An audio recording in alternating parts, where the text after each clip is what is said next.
Ragazzi, benvenuti in questo nuovo video. Oggi vi volevo portare, praticamente l'altra volta abbiamo guardato l'applicazione da PC per il JK, invece questa volta volevo farvi vedere l'applicazione appunto per il cellulare. In questo caso andremo a vedere per il cellulare Android, ma è la medesima cosa ovviamente su iPhone. Prima di iniziare ci tenevo a dire come solito che questo video non è sponsorizzato da nessuno, quindi arrivederci.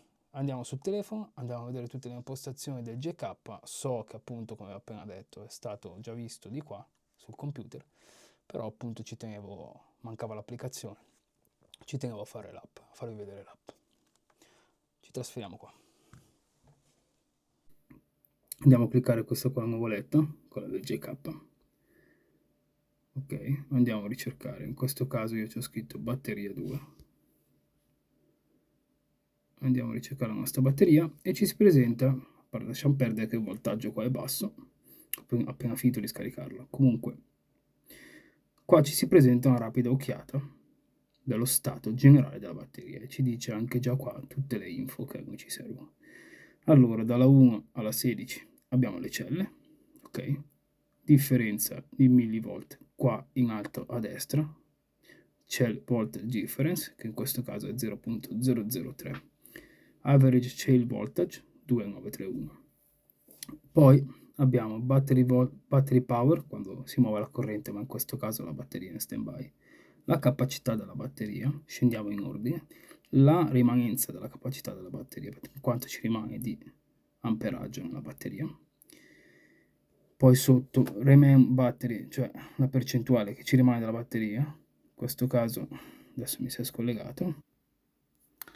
Ok, poi abbiamo i cicli praticamente che abbiamo accumulato da quando abbiamo acceso la batteria, il sensore praticamente della batteria, che in questo caso abbiamo 5 sensori, come possiamo vedere qua sotto subito c'è il 4, se poi andiamo di là nell'altra colonna abbiamo la temperatura dei MOSFET, ok, 18,4, poi l'altro sensore 18,2, 18,4, 18,1. Questi sensori sono quelli posti sulle PC, sulle piste, sulle piste. Sono posti lì come modalità Cypress, come tutti gli altri box al giorno d'oggi. Ok, heat current praticamente quando abbiamo il tappetino, quindi ci dice l'amperaggio che circola dentro in questo tappetino. E poi lo sleep, praticamente il cronometro che parte per mandare tra virgolette, a dormire la batteria. E il tipo di celle, in questo caso sono l'IFEPO 4. PCL modulo è praticamente quando ci limita la carica in una determinata condizione, forse l'avevo già detto nel recente video che avevo messo del programma sul computer.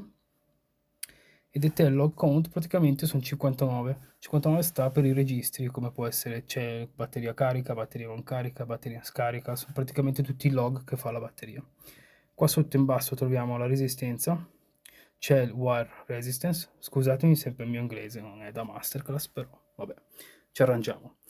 Questo c'è il wire resistance, praticamente questo qua non è la resistenza, molte volte ci si confondeva con la resistenza interna della batteria, invece proprio se noi andiamo a vedere c'è il wire resistance è il cavo, quindi è il cavo quello che fisicamente va alla cella, essendo che sono lunghi in maniera differente, ok, ognuno ha la sua resistenza.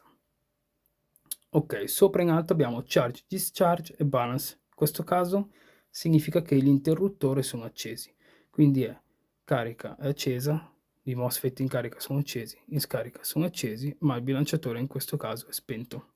Se noi andiamo su controlli, ok, prima mettiamo dentro la password, che andiamo a abilitare tutto, una volta che mettiamo dentro la password si illumina tutto e possiamo anche modificarlo. Come potete vedere, carica attiva, scarica attiva, bilanciatore attivo.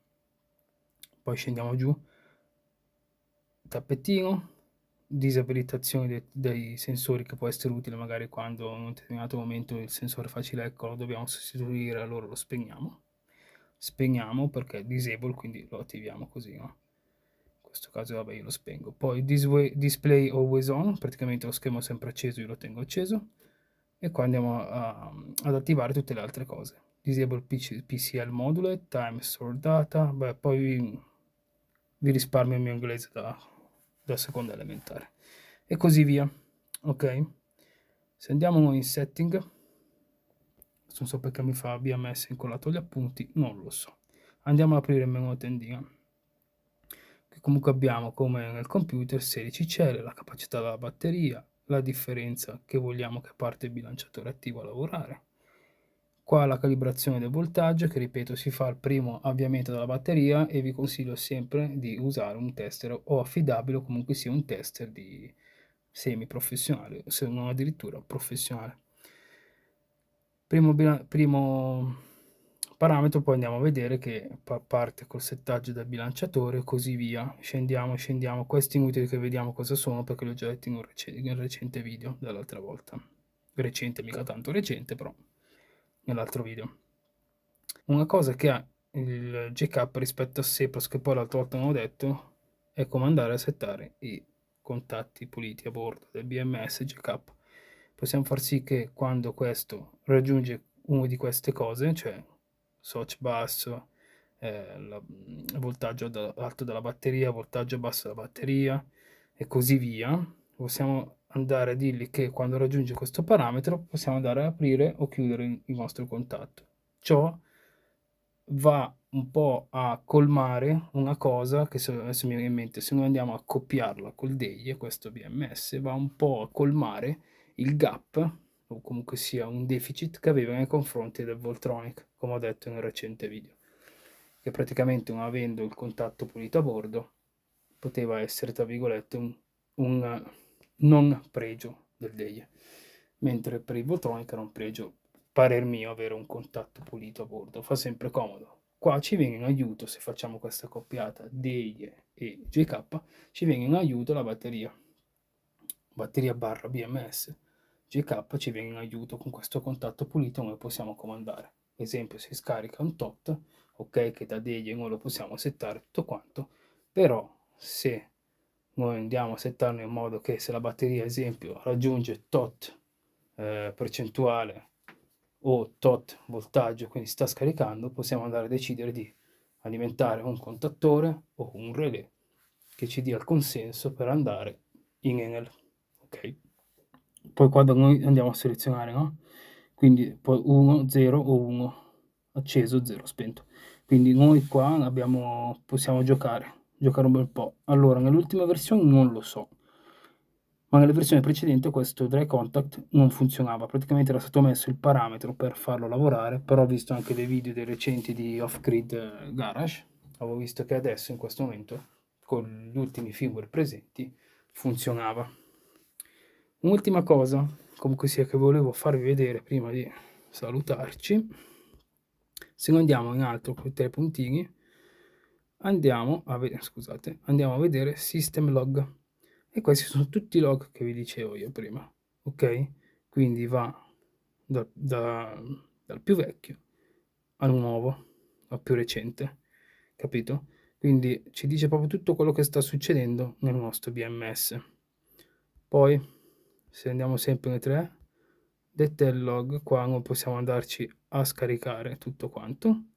Qui abbiamo quello che hanno fatto nelle versioni precedenti, vedete 4.27, 4.26, 4.22, tutte le versioni che hanno fatto. Noi andiamo a vedere cosa hanno combinato con le versioni firmware. Poi niente, questo è tutto. Qui abbiamo, vabbè, inglese, giapponese e così via.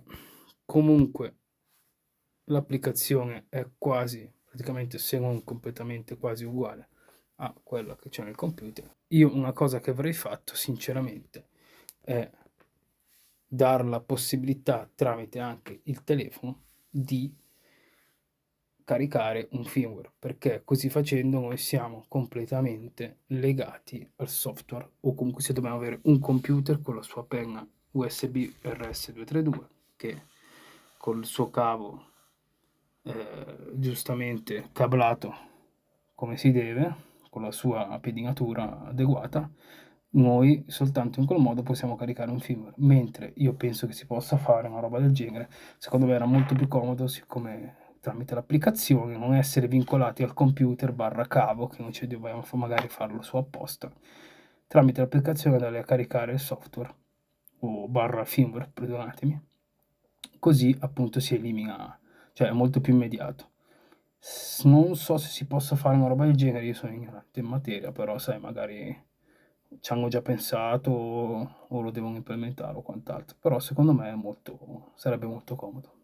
Detto questo, ragazzi, io non so più cosa dirvi. Ci vediamo al prossimo video. Per me è stato un piacere come solito. Vi saluto tutti. Iscrivetevi.